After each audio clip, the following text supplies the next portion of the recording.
sometimes I get this afternoon slot when everyone's already had lunch. So I'm glad to have a very esteemed piece of this schedule today. There's me. This time it's different. And when we all wonder about that one, how different is it really? We've often said that year after year, and I'm very happy to have been coming down here for 10 years. Now this is home. I want to give you just a quick background. Aecom, 90,000 employees around the world, 150 different countries, and we're all over the map in terms of engineering and design. We've got 2,000 people here in Southeast Asia, 150 nearly in the Philippines.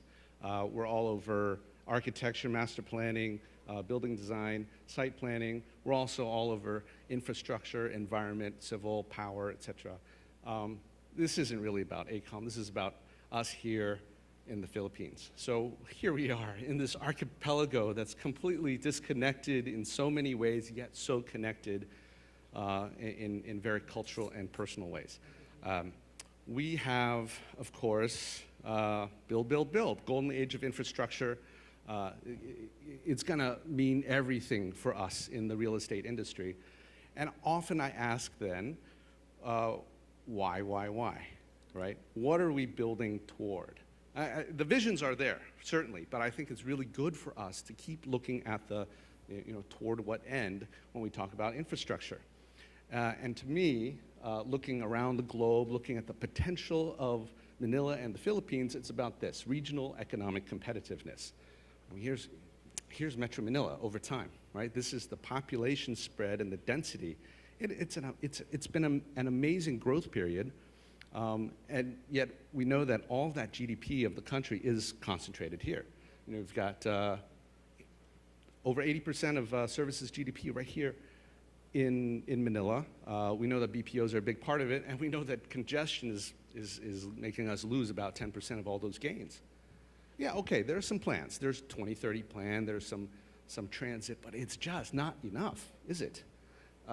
We have here not just Metro Manila, we have Clark and Batangas all together creating a super region. And what do I mean by a super region? Clark. I'm going to focus a little bit on Clark. Another day, let's talk about Cavite to Batangas. But today I want to focus on the north side of that super region. It is the gateway to a whole huge piece of the country. And we've looked at economic growth over time. Central Luzon, really outpacing a lot of the other areas. We've got agriculture, trade, we've got tourism, and all of the property moves. And if you look at all the different types of industrial players and new developments, you can see that line. You can see that it's not just about Metro Manila. And connecting between all these individual movers is key. And a great relief, of course, for Manila. We've got all these challenges. We've got food security issues. We've got new economies starting to disrupt the office market. We've got overcrowding. We've got, we really do have some wellness and health issues too. And all that compounded by the congestion, which, Waze ranked Manila the bottom of 167 cities around the world. And this is backed up by data in terms of congestion. That's just very difficult. And compound that also with resource issues like energy prices. So superclusters, mega regions, the term was coined back in the 1960s looking at the Washington to Boston corridor. And what we were really looking at, if you look at population density, here's Manila. That's 20 to 40,000 plus persons per square kilometer. And in this region, from central Luzon all the way down to Calabarzon, we're talking about 30 to 36 million people. I mean, that's a lot of people. Here's, for scale comparison, this is our friendly neighbor to the north, Pearl River Delta, Hong Kong, Macau, and so forth. I mean, they're only really at 45 million people. I mean, we're only 25% shy of that number, and yet that's 6 airports.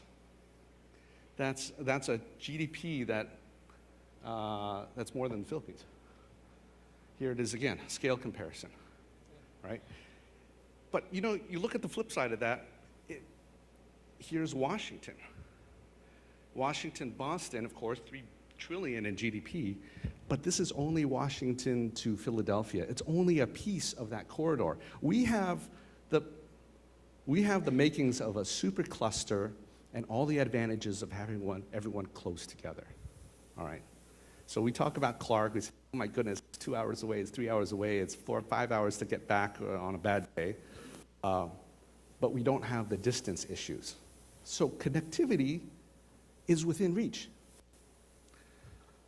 And so when we talk about superclusters, I want to talk about 3 things that we need to achieve to really make this come together, all right? Investability, connectivity, and resilience. The first one is investability. What does that mean?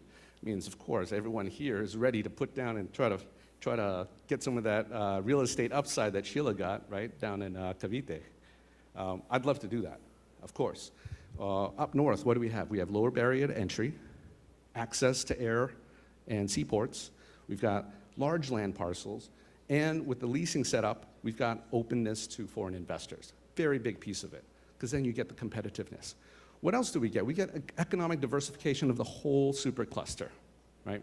And we get folks who don't have to travel from Pampanga down here 3 hours a day each way just to go to work. You're closer to families.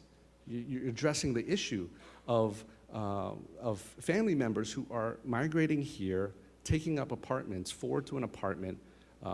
It's like these, mostly husbands, are becoming bachelors again. It's a real issue, right? So let's get the families back together, because families are the heart of household equity building and GDP growth. And that's what diversifying away from Metro Manila for jobs up in Clark and down in Batangas means. So let's go into Clark a little bit. We've had the privilege of working with BCDA to master plan New Clark City, formerly known as Clark Green City, and watch in the next few months as BCDA relaunches a whole brand of New Clark City. What you're going to see here, I think, is fairly new to most of the audience. BCDA is ready to release some of this, so it's not that confidential, but maybe some. And you know, BCDA does recognize and that this is a real regional solution. Three key things: business and employment outside of Metro Manila, home ownership for the lack of affordable housing in the metro region, and as I said before, it's investment not only by domestic but also international players. And to really look at this from a regional standpoint, connectivity begins to scream out. And as we talk about connecting to New Clark City, we have to remember that it's part of a 30,000 hectare ecosystem, right? That's the special economic zone. So New Clark City, that's 9,500 hectares, out of which we're only developing 3,000, because the rest is conservation area, right? That's why Clark Green City, the name came about. But then we also have the Freeport Zone, we have Golden Gateway, we've got the airport. All of that together forms a job and living ecosystem. Here's the latest land use plan.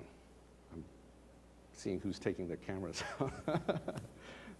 The latest land use plan is a mix. All these different colors are different types of land uses. We've got office and residential. We've got logistics parks. I'll take you through it. If you really zoom in, I mean, this is kind of level of detail that we're going into in order to understand the pressures on infrastructure, on road connectivity, on power, on water, what happens when you have inundations. So we've got a cultural heart.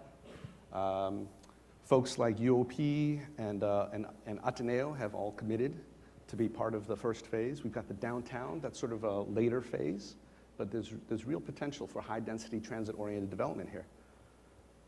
We have, of course, hotels and retail. We've got a lifestyle district. All of this is following the contours of the land, because that's, you know, you look around Manila, how many large open spaces do you get?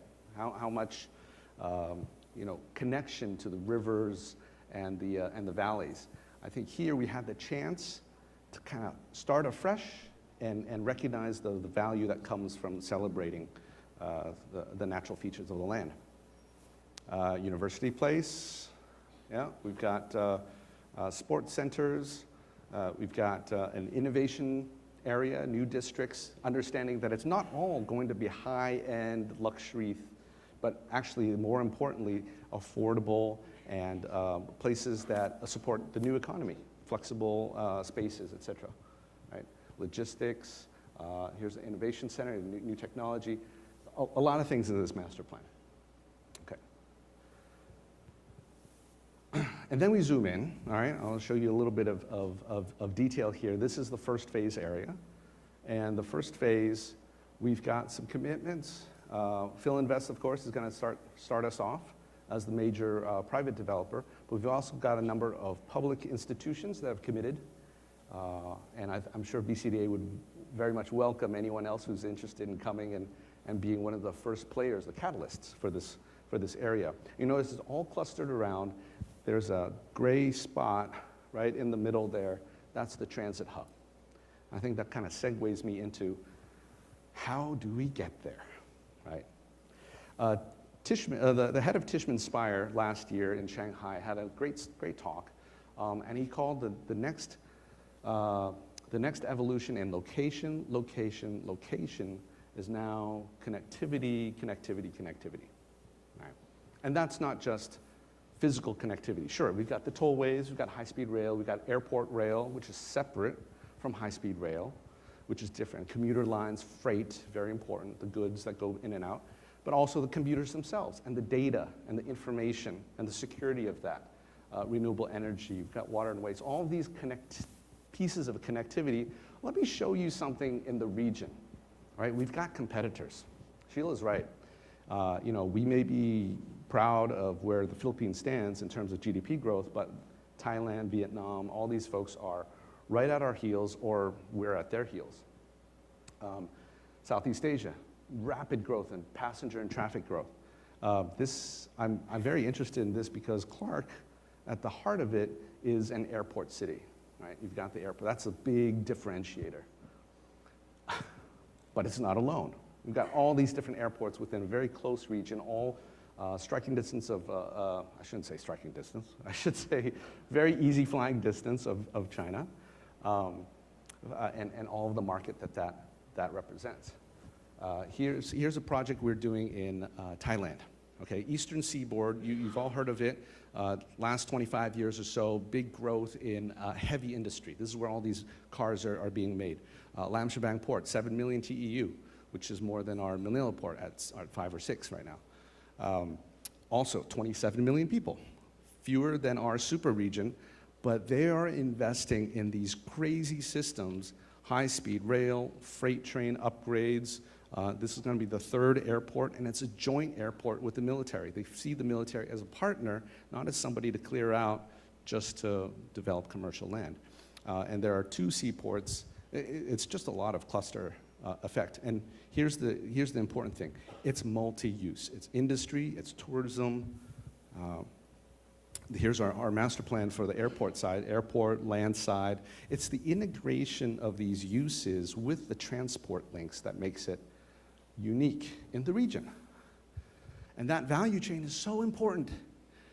So this is just a diagram, right? You've got uses right next to the airport, uses that depend on being next to uses next to the airport, like logistics cold chain. You've got use, it keeps multiplying that way, that the adjacencies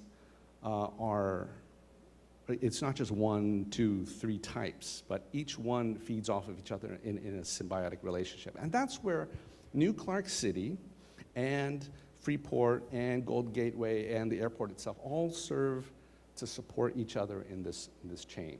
So back to here.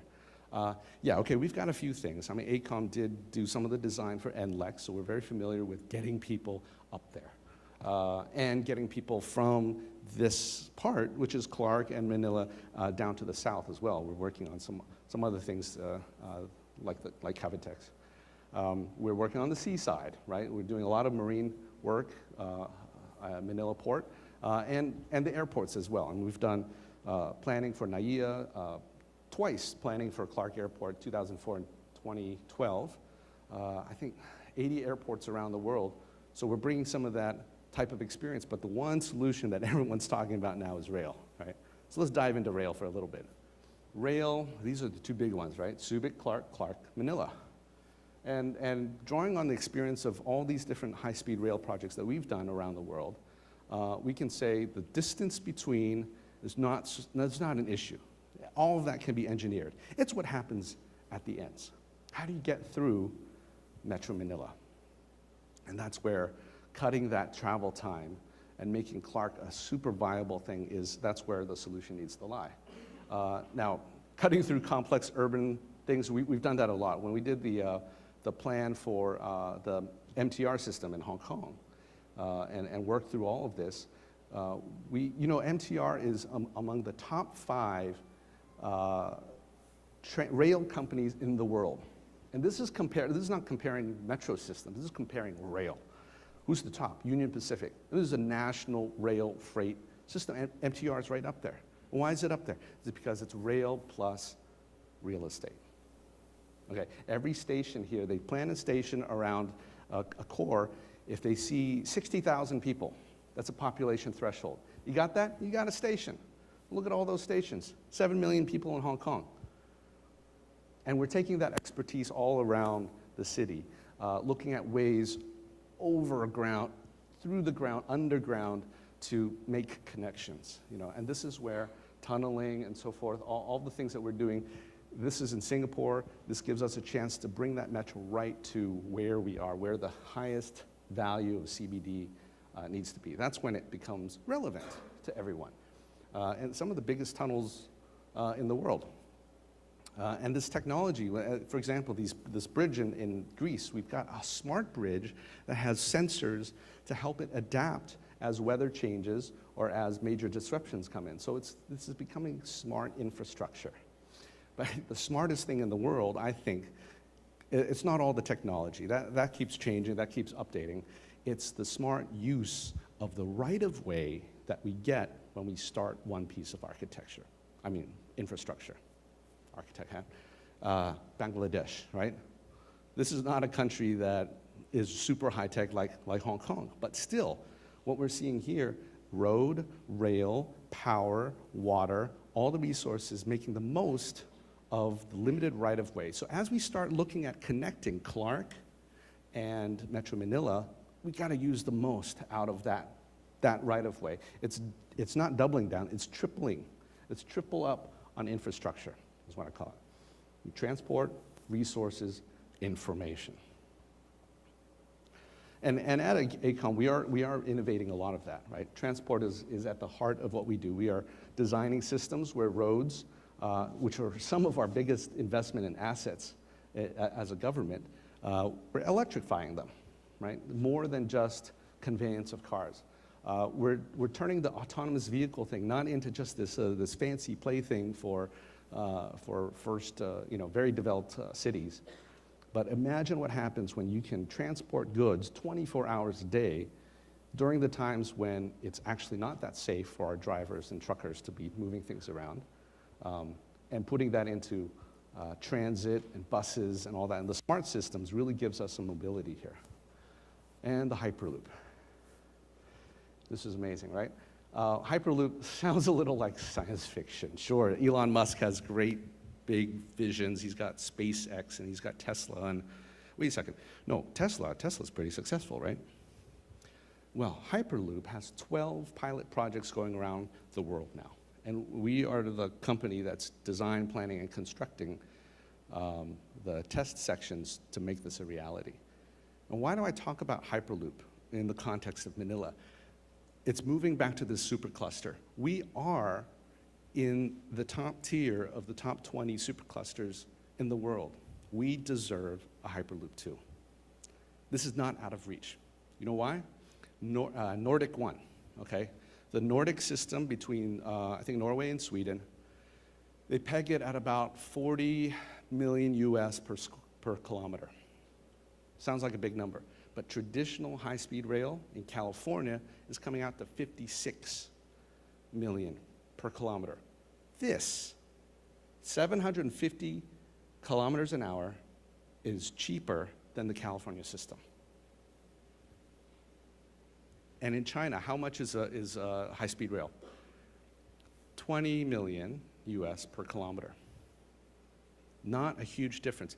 We have just heard that now is one of the rare times in the history of the Philippines when capital is not the biggest obstacle. Let's take advantage of it. You know, and here's the thing about the Hyperloop too. Versus high-speed rail, which we are also doing a lot of design. We're doing the engineering for the Singapore hub. We're doing the end of the Hong Kong one that connects to all of China. The land you need for that last mile that I was talking about, connecting through Metro Manila, the Hyperloop has less footprint. So the realities of getting something into the places that serve where we need, let's think beyond the usual, and we deserve it here in the Philippines. So when you combine it with the airports, everybody says, oh, wow, you do everything. All you need are rocket scientists. Actually, we're doing something around that. This is a Virgin Galactic spaceport, and we're also operating the Kennedy Space Center. This is an interesting clip about how far we can take the technologies, because innovation knows no boundaries. We can have it here. Have a look. We get the sound.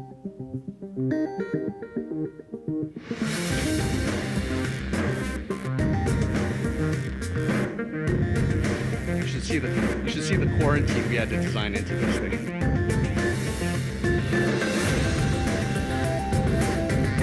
So these technologies also look at, you know, above ground, below ground. Crossrail is amazing because these are systems that lay track at the same time that's boring tunnels. This is a lead, you know, one of the most advanced lead buildings that we have, where 5-story barn doors open up to connect to the outside. This research station, you know, what happens when you have buildings that start moving to its uses and objectives? This is the first three-tower suspension bridge. So we have, as the Philippines, a real chance to do some things that could lead the world even in engineering feats. And when it comes to connectivity, we're also talking about land uses, and we're talking about proper use, environmental cleanup, environmental understanding. Our construction opportunities are also huge. As constructors of World Trade Center, these mega projects are going to demand all of our teams and builders to work at their top level. It's funny, I just had a chat with some folks in resilience and risk assessment here, and having things in place like airlift is important to that story of connectivity.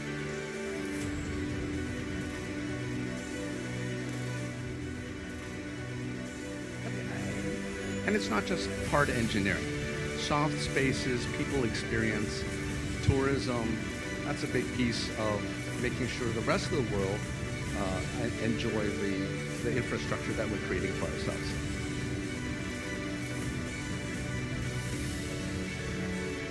So all together with all these 95,000 people, we are designing, building, financing, and operating, and hoping to share all of that with as many people around the world as possible.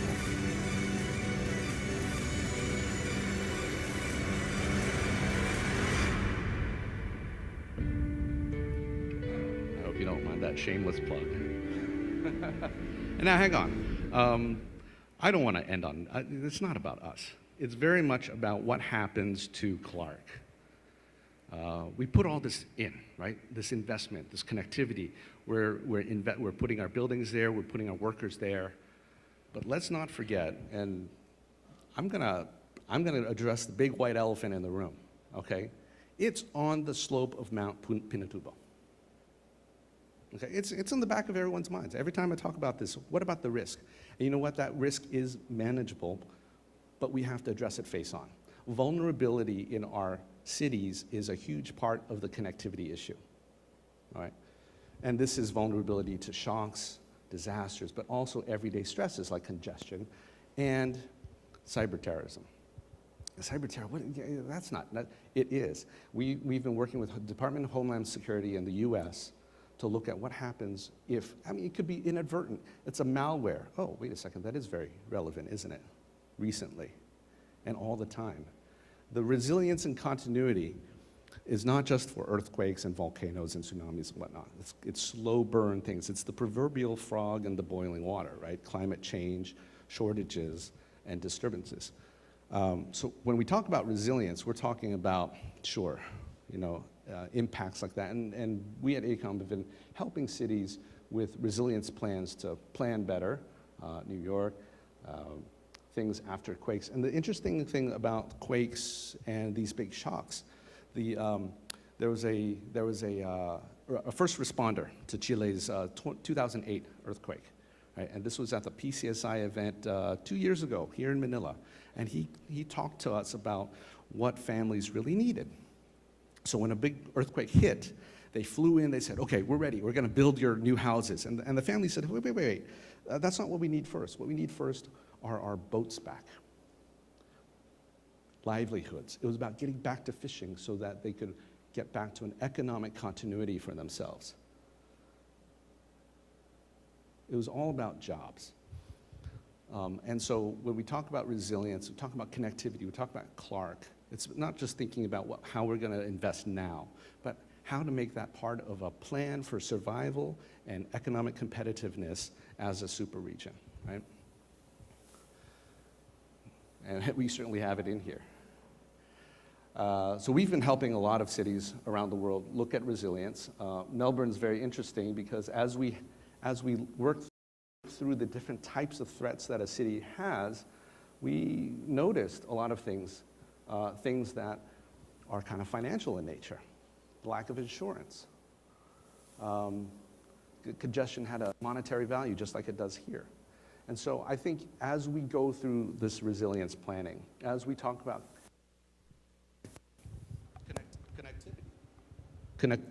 connectivity,